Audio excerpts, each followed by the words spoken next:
Anak kecil ini sudah sangat luar biasa. Jika dia bukan mutasi, tetapi rasnya memiliki sifat bawaan ini, ras kuno sangat memusuhi kita. Akankah mereka menjadi ancaman bagi kita di masa depan jika kita menyelamatkan mereka? Hua mengungkapkan kekhawatirannya. Mari kita bicarakan masalah masa depan nanti. Karena sekarang ini adalah hubungan kerjasama, mari penuhi janji kita dulu. Iya, Hua mengangguk. Setelah beberapa waktu, Xie Xingchen dan anak kecil itu juga kembali. Apa yang dikatakan anak ini benar. Sekte abadi Changqiong benar-benar berencana untuk membunuh mereka. Tetapi, tidak secara langsung membunuh mereka, tetapi memurnikan mereka. Sekte abadi Changqiong seharusnya merasakan ada sesuatu di dalamnya kekuatan khusus, jadi saya ingin melihat apakah saya bisa mendapatkan nilai terakhir dari mereka.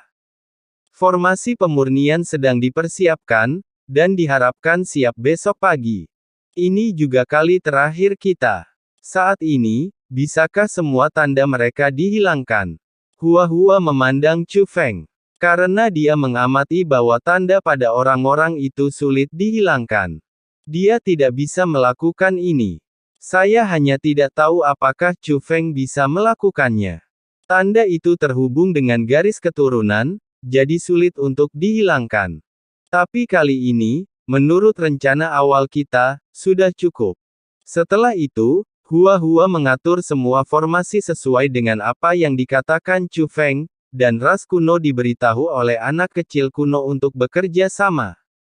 Semuanya berjalan sangat lancar. Saat Xie Xingchen mengaktifkan formasi, kekuatan teleportasi yang agung menutupi langit dan bumi, dan ratusan juta orang dari ras kuno diteleportasi ke dunia luar angkasa pada saat yang bersamaan.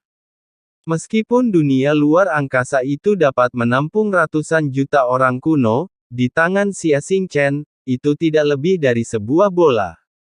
Namun gerakan sebesar itu secara alami menarik perhatian Sekte Abadi Changqiong.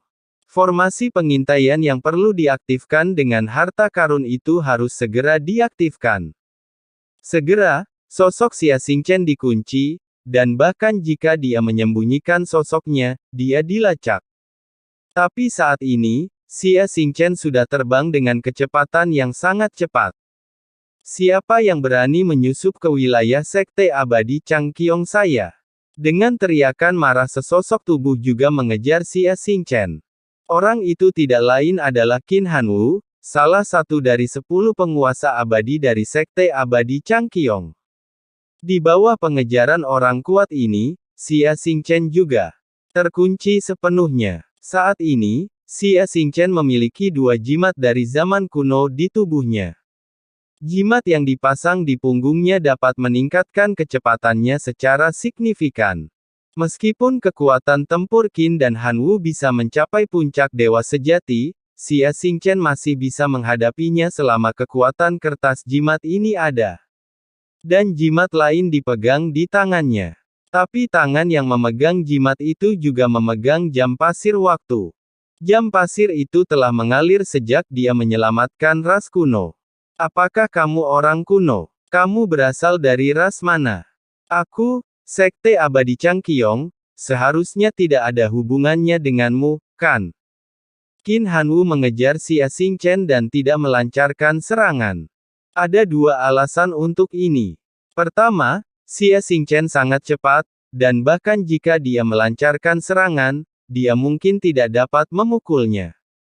Kedua, dia takut. Xie Xingchen menyamarkan wajahnya, jadi tentu saja dia tidak tahu itu adalah Xie Xingchen.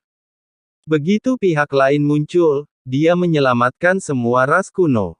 Dia merasa bahwa pihak lain juga harus menjadi ras kuno. Kecepatan yang ditunjukkan pihak lain tidak lebih lemah dari kecepatannya, yang membuatnya menyadari bahwa ras kuno ini cukup kuat. Dengan kekuatan Sekte Abadi Changqiong, dia secara alami tidak ingin menyinggung ras kuno yang kuat dengan mudah. Oleh karena itu, dalam perjalanannya, dia tidak melancarkan serangan, melainkan menunjukkan keinginannya untuk bernegosiasi. Tapi Xie Xingchen terus mengabaikannya. Sebaliknya, dia dengan cepat melarikan diri sambil menatap jam pasir. Baru setelah jam pasir berakhir, Xia Xingchen menghela nafas lega. Tapi Qin Hanwu bingung. Apa yang kamu lakukan? Apa tujuanmu? Qin Hanwu telah lama mengetahui bahwa Xia Xingchen telah mengelilingi dunia. Ini tidak benar. Karena dia ingin melarikan diri, dia harus berlari menuju susunan teleportasi atau bergegas keluar dari dunia ini. Mengapa kamu berputar-putar di dunia ini? Xia Xingchen masih tidak menjawab, dia menunggu. Setelah beberapa waktu, Qin Hanwu memperhatikan perubahan pada Xia Xingchen. Kecepatan Xia Xingchen mulai sedikit melambat. Meskipun dampaknya tidak signifikan dan dia masih tidak bisa mengejarnya, kecepatannya memang melambat. Saat kecepatannya melambat, aura yang ada di Xia Xingchen juga melemah. Ini segera membuat Qin Hanwu memahami situasinya dan mendapatkan kembali kepercayaan diri. Ternyata, Anda menggunakan harta untuk mencapai kecepatan seperti itu. Menyerah. Jika terjadi sesuatu, kita bisa membicarakannya. Tetapi jika kamu ingin melarikan diri, kamu tidak dapat melarikan diri. Mereka telah meninggalkan bekas pada mereka. Kemanapun kamu melarikan diri, aku dapat menemukanmu. Terlebih lagi, kamu tidak bisa melindungi dirimu sendiri sekarang. Kata Qin Hanwu. Benarkah? Pada saat ini, meskipun Xia Xingchen masih melarikan diri, dia berbalik dan wajahnya berubah, memperlihatkan penampilan aslinya. Xia Xingchen. Qin Hanwu sangat terkejut saat melihat Xia Xingchen. Sejauh yang dia tahu, tingkat kultivasi Xia Xingchen hanyalah dewa sejati kelas 3. Bahkan jika dia memiliki harta, mustahil untuk bersaing dengannya. Bagaimana dia bisa meningkat sedemikian rupa dalam waktu singkat? Qin Hanwu, aku benar-benar tidak menyangka bahwa kamu, yang biasanya begitu galak, memiliki sisi sopan. Kenapa? Menurutmu aku adalah anggota ras kuno, jadi kamu takut dan tidak berani menyinggung perasaanku. Ternyata kamu hanya menindas yang lemah dan takut pada yang kuat. Xia Xingchen berkata dengan sinis. Pengkhianat, apa yang terjadi dengan kultivasimu? Apa tujuanmu menyelamatkan ras kuno ini? Saat Qin Hanwu berbicara, dia mengambil tindakan secara langsung. Kekuatan agung melonjak ke arah Xia Xingchen dengan kekuatan yang luar biasa. Tidak ada niat membiarkan Xia Xingchen hidup dengan postur itu. Namun, meskipun kecepatan Xia Xingchen melemah, dia tetap bertahan. Segera, serangan ini secara alami tidak dapat mengejar Xia Xingchen. Ketika kamu tahu itu kamu langsung membunuhnya. Tidaklah adil untuk mengatakan bahwa Anda menindas yang lemah dan takut pada yang kuat. Qin Hanwu, kembalilah dan beritahu Tuan dari Sekte Abadi Changqiong untuk mengirim lebih banyak orang untuk menangkapku. Kalau tidak, cepat atau lambat, aku, Xia Xingchen, akan kembali ke Sekte Abadi Changqiong dan merenggut nyawa kalian, orang-orang munafik. Setelah mengatakan itu, Xia Xingchen menghancurkan jimat di tangannya, membungkusnya dengan kekuatan teleportasi, dan menghilang.